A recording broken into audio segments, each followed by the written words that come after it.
El temor de Dios te bendiga Dios. mucho, que tengas un bendecido día. Quería compartirte el capítulo 1 de Segunda de Reyes. El versículo 2 dice: Y Ocosías cayó por la ventana de una sala de la casa que tenía en Samaria. Y estando enfermo envió mensajeros y les dijo: Id y consultad a Baal-Zebub, dios de Crom, si he de sanar de esta mi enfermedad. Entonces el ángel de Jehová habló a Elías Tisbita diciendo: Levántate y sube a encontrarte con los mensajeros del rey de Samaria y diles: ¿No hay Dios en Israel que vais a consultar a Baal-Zebub, dios de Crom? Por tanto, así ha dicho Jehová: del lecho en que estás no te levantarás, sino que ciertamente morirás. Y Elías se fue. Cuando los mensajeros se volvieron al rey, él les dijo: ¿Por qué os habéis vuelto? Y ellos le respondieron: encontramos un varón que nos dijo: id y volveos al rey que os envió, y decirle: así ha dicho Jehová: no hay Dios en Israel que envías a consultar a Baal-Zebub, dios de Crom. Por tanto, del lecho que estás no te levantarás, y de cierto morirás.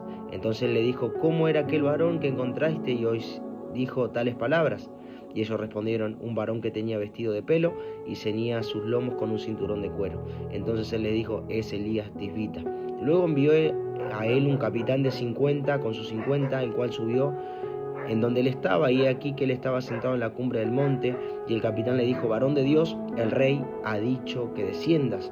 Y Elías respondió y dijo al capitán de 50: si yo soy varón de Dios, descienda fuego del cielo y consúmate con tus 50. Y descendió fuego del cielo, que lo consumió a él y sus 50. Y el rey dice que volvió a enviar a otro capitán de 50 con sus 50, y le habló y dijo: varón de Dios, el rey ha dicho así: desciende pronto. Y él respondió Elías y dijo: si yo soy varón de Dios, descienda fuego del cielo y consúmate con tus 50. Y descendió fuego del cielo y lo consumió a él y sus 50. Y volvió a enviar el tercer capitán con sus 50. Y subiendo aquel tercer capitán con sus 50, se puso de rodilla delante de Elías y le rogó diciendo: varón de Dios, te ruego que sea de valor delante de tus ojos mi vida y la vida de estos 50 siervos.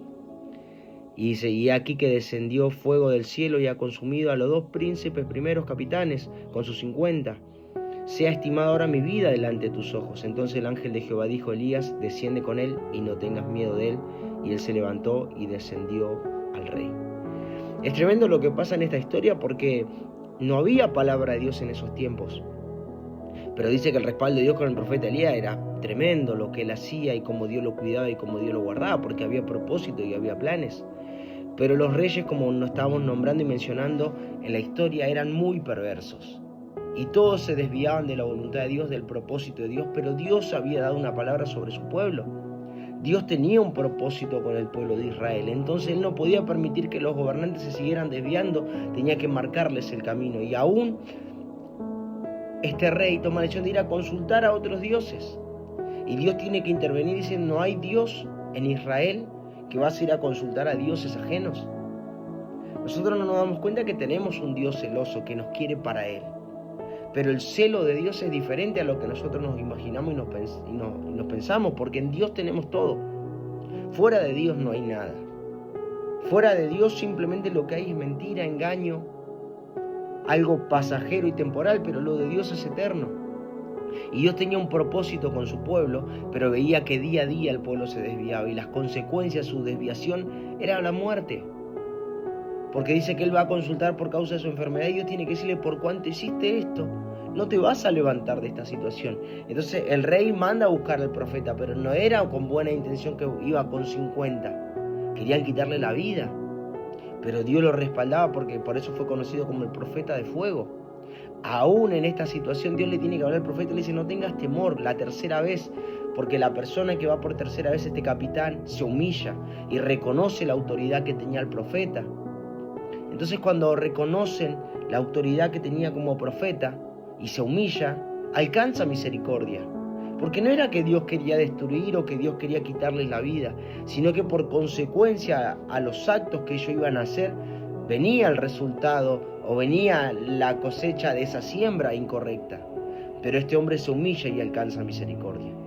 Entonces, cuando nosotros le damos el valor de lo que representa lo de Dios, entendemos lo santo que es lo de Dios y nos guardamos y tenemos ese temor de Dios, Dios puede bendecir nuestras vidas. El principio de la sabiduría es el temor a Dios. El profeta representaba a Dios, pero en ese tiempo habían perdido todos el temor a lo que el profeta representaba. y hacía cada uno lo que bien le parecía. Pero esto siempre traía consecuencias trágicas y tristes a las vidas. Por eso nosotros, cuando la palabra viene a nuestra vida, tenemos que tomarla como algo de mucha estima y de mucho valor. No es simplemente algo que se dice a la ligera. La palabra de Dios se cumple, la palabra de Dios es real, y nosotros debemos tenerle temor y tener respeto, porque es lo que va a bendecir nuestras vidas, lo que va a bendecir siempre a nuestra familia, pero también puede traer consecuencias trágicas si nosotros decidimos hacer lo incorrecto. Por eso nosotros debemos ordenarnos y buscar lo que a Dios le agrada. La palabra de Dios siempre va a bendecirnos, pero nosotros tenemos que tomar decisiones siempre para que esa palabra pueda bendecir. Que Dios te bendiga y no te olvides compartir.